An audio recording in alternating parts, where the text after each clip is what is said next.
Hello viewers, আসসালামু আলাইকুম। Welcome to my channel. আজকে আবারও ওয়েলকাম করছি আমার নতুন একটি রেসিপি দেখার জন্য। আজকের রেসিপি আলুঘাটি দিয়ে মাছ। খুব সহজেই বাসায় রান্না করে সাদা ভাত দিয়ে কীভাবে তৃপ্তি করে খাবেন, আজকেই থাকছে সেই রেসিপি।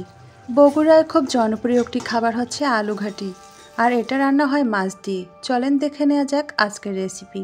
এখানে একটি শোল মাছ নিয়েছি, প্রায় হাফ কেজিরও একটু কম হবে। তারপর মাছটাকে ধুয়ে ভালো করে ক্লিন করে নিয়েছি। এরপর এখানে হলুদ মিশিয়ে দিলাম। তারপর এখানে 1 চামচের মতো লবণ দিয়ে দিতে হবে বন্ধুরা।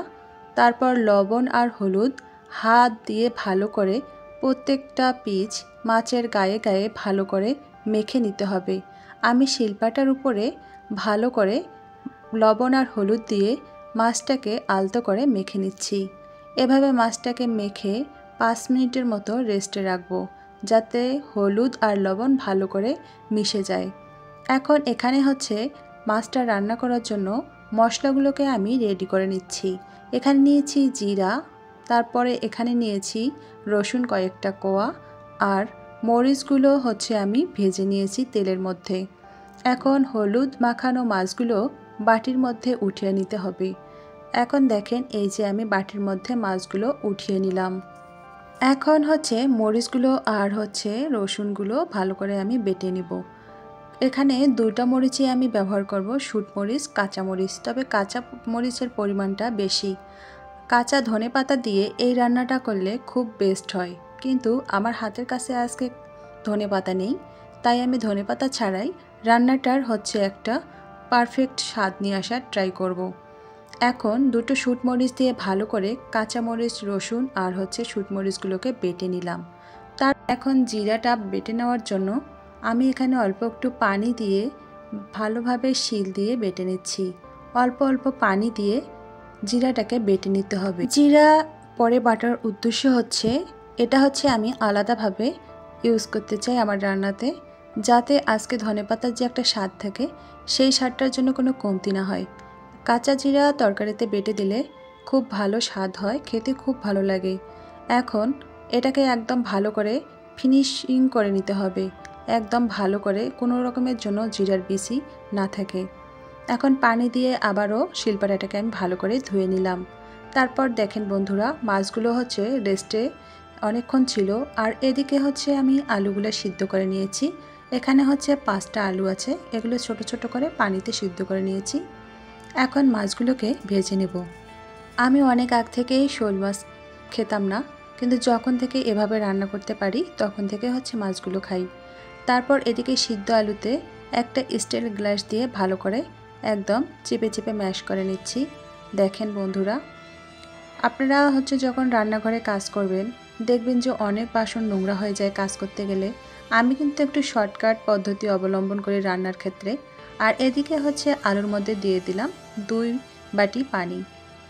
এখানে হচ্ছে পানি দেওয়ার পর আবারও হচ্ছে গ্লাসটাকে দিয়ে ভালো করে ঘুরিয়ে তারপর হচ্ছে এখানে দিয়ে দিলাম 1 চা চামচ হলুদ। আলুর ডালের মধ্যে ম্যাশ করা হয়ে গেছে, এই পানিতেই হচ্ছে হলুদটা দিয়ে দিবেন বন্ধুরা। তাহলে দেখবেন যে যখন ফোড়নের মধ্যে দিবেন তখন আর গন্ধটা থাকবে না। এদিকে হচ্ছে মাছগুলো এক পাশটা হয়ে গেছে, আমি অন্য পাশটা উল্টিয়ে দিচ্ছি। এখন মাছগুলো হচ্ছে উল্টিয়ে দিচ্ছি আমি। এভাবে হচ্ছে এপিট এপিট করে ভেজে তারপর মাছগুলোকে উঠিয়ে নেব। এই যে শোল মাছ দিয়ে কিন্তু অনেকে লাউ রান্না করে, লাউ কিন্তু শোল মাছ দিয়ে খুব ভালো হয়।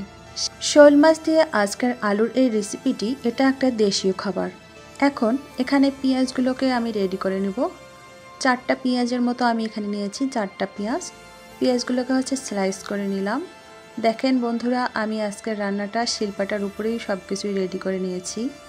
তারপরেও অনেক সুন্দরভাবে আমার কাজগুলো গোছালো হচ্ছে। এখন এদিকে মাছগুলো আবার একটা পাশ উল্টিয়ে দিলাম। এদিকে মশলা রেডি। তারপর হচ্ছে আর একটা প্যানে এখানে দিয়ে দিলাম পেঁয়াজগুলো। আর পেঁয়াজ ভাজার জন্য প্রথমেই দিয়ে দিলাম 1/2 চা চামচ লবণ, তারপরে দিয়ে দিলাম পরিমাণ মতো তেল। দেওয়ার পর হচ্ছে পেঁয়াজগুলো যখন ভাজা হয়ে যাচ্ছে তখন এখানে বেটে রাখা সেই মরিচ, রসুন আর হচ্ছে একটু জিরা দিয়ে দেব। তাহলে মাছটা হচ্ছে কষানোর জন্য আমি মশলাগুলো পারফেক্টভাবে রেডি করতে পারবো। বন্ধুরা, এখন হচ্ছে এখানে সবগুলো মশলা যেগুলো আমি বেটে রেখেছিলাম একটার পর একটা দিয়ে দেব। তারপর এখানে সামান্য একটু হলুদ দিয়ে দেব। তারপর এখানে পরিমতো পানি দিয়ে দেব, পরিমাণ মতো। পানিগুলো দিয়ে মশলার সঙ্গে ভালো করে কষিয়ে নেব। যখনই এখানে ভালো করে গরম হয়ে যাবে, এখন ভেজে রাখা মাছগুলো এই মশলার মধ্যে দিয়ে দেব। দিয়ে দেওয়ার পর এখানে মশলার পানিটার সঙ্গে মাছগুলো ভালো করে কষানো হবে, সিদ্ধ হয়ে যাবে। মাছ আর পানি মশলা একসঙ্গে অ্যাডজাস্ট হওয়ার পরে আমি আলুর ডাল, যেটা আলু ম্যাশ করে রেখেছিলাম, এই আলুটাকে এখানে অ্যাড করতে হবে। এখন দেখেন 5 মিনিট পর আবারও আমি ঢেকে দেওয়ার পরে দেখলাম যে মশলা থেকে খুব ভালো একটা স্মেল আসছে। এখন এই পর্যায়ে চুলার হিট কমাই দিতে হবে। আর এদিকে আলুগুলোকে পানি দিয়ে ম্যাশ করার পর এগুলো গরম করে নিতে হবে। আর এখানে আমি দিয়েছিলাম একটু টালি করে রাখা মশলা। তারপর আমার কষিয়ে রাখা, ভুনা করে রাখা মাছটা আলুর ডালের মধ্যে ছেড়ে দিতে হবে। এখন বন্ধুরা এখানে আমি দিয়ে দেব সেই জিরা, যেটা কাঁচা জিরা বেটে রেখেছিলাম, আর একটু শেষ পর্যায়ে দিয়ে দিতে হবে। তাহলে খুব সুন্দর একটা স্মেল আসবে, খেতেও খুব ভালো লাগবে। এখন এই পর্যায়ে চাইলে আপনারা ধনেপাতা অ্যাড করতে পারেন। যেহেতু আমার হাতের কাছে নেই, তাই আমি আজকে অ্যাড করতে পারছি না। আমার রান্নাটি কমপ্লিট। এখন এই রান্নাটি আমি পরিবেশ করব। বন্ধুরা, যারা আমার ভিডিওটি আজকে দেখেছেন, যদি আপনাদের ভিডিওটি কোনো উপকারে আসে বা ভালো লাগে, অবশ্যই আমার ভিডিওতে একটি লাইক দিয়ে চ্যানেলটা সাবস্ক্রাইব করে পাশে থাকবেন। আর পাশে থাকা বেল বাটনটি চেপে রাখবেন, যাতে নোটিফিকেশন আপনার কাছে পৌঁছায় যায়। তো আজকের ভিডিওটি কেমন হলো কমেন্ট করতে কিন্তু ভুলবেন না, লাইক দিতেও কিন্তু ভুলবেন না। তো সবাই ভালো থাকেন। আজকের মতো বিদায়। আল্লাহ হাফেজ।